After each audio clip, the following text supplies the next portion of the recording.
The scene outside Venice's Electric Lodge on a recent Sunday night could easily have been mistaken for a film premiere.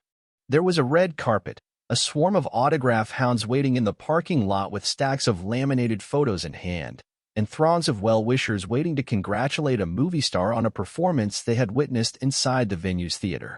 The hubbub followed the final performances of David Mamet's new play, Henry Johnson, starring Chris Bauer, Dominic Hoffman, Jonigkeit and Shia LaBeouf.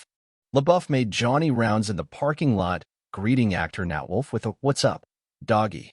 And after he'd received heaps of praise for his work in the Marja-Lewis Ryan directed work, LaBeouf politely granted THR's request for a brief parking lot interview about his turn as the brooding cellmate of the show's titular character, Jonigkeit, a lawyer who has suddenly found himself behind bars for his misdeeds.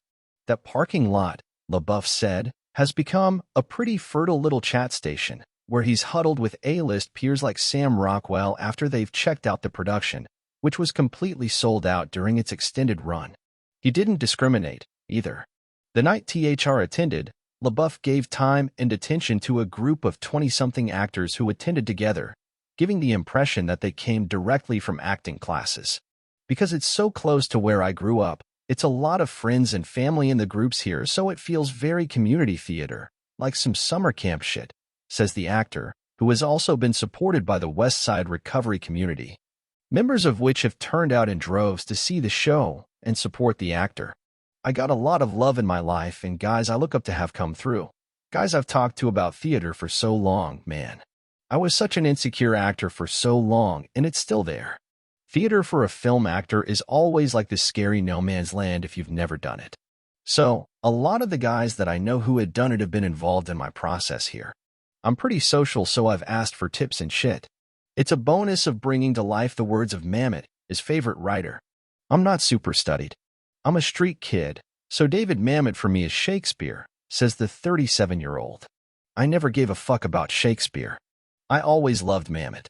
He understands subtext in a way that I've never seen with any other writer. His subtlety. He's the greatest joke writer that ever lived. His structure's so fucking brilliant. You could literally get up there and sleepwalk and be good. I think it's really hard to fuck it up, man. LaBeouf reveals that Mamet wants to film an adaptation of the play for the big screen, although those details are still being worked out. Mamet presumably has more time in his schedule now that Barry Levinson has taken over directing duties of the John F. Kennedy-centered film Assassination, which Mamet had intended to direct from his own script. LaBeouf remains attached to star opposite Al Pacino. When that film stalled, LaBeouf reached out to Mamet via email and asked if he could audit writer sessions with him in order to learn more of his process. I was like, "Can I just be around and watch you do something?" He was like, "Well, as a matter of fact, I got this play," which he had in his back pocket, LaBeouf recalled. At the time, LaBeouf admits he wasn't sure if he was hireable anymore due to a lawsuit filed by former girlfriend FKA Twigs, who accused the actor of relentless abuse, sexual battery, assault, and emotional distress. The trial is scheduled for October 14, 2024. "I'm lucky to really be able to act," LaBeouf told THR as a nod to the allegations he has faced, detailed in a New York Times interview with FKA Twigs in 2020. He told the paper, "I have no excuses for my alcoholism or aggression, only rationalizations. I have been abusive to myself and everyone around me for years." LaBeouf's collaborations with Mamet seem to have provided a creative buoy.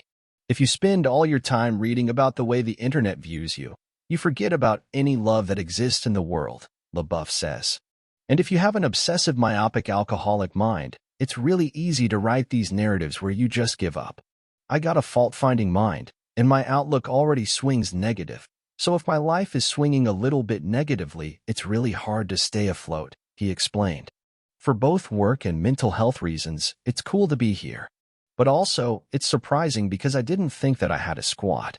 Like our program says, you wake up one day and turn around to find that you've got 50 people that fucking ride for you in your life that you didn't have before. This is the fruit of that. I can't talk too much about it, but that's what it is. With that, LaBeouf shook hands and walked off into the night.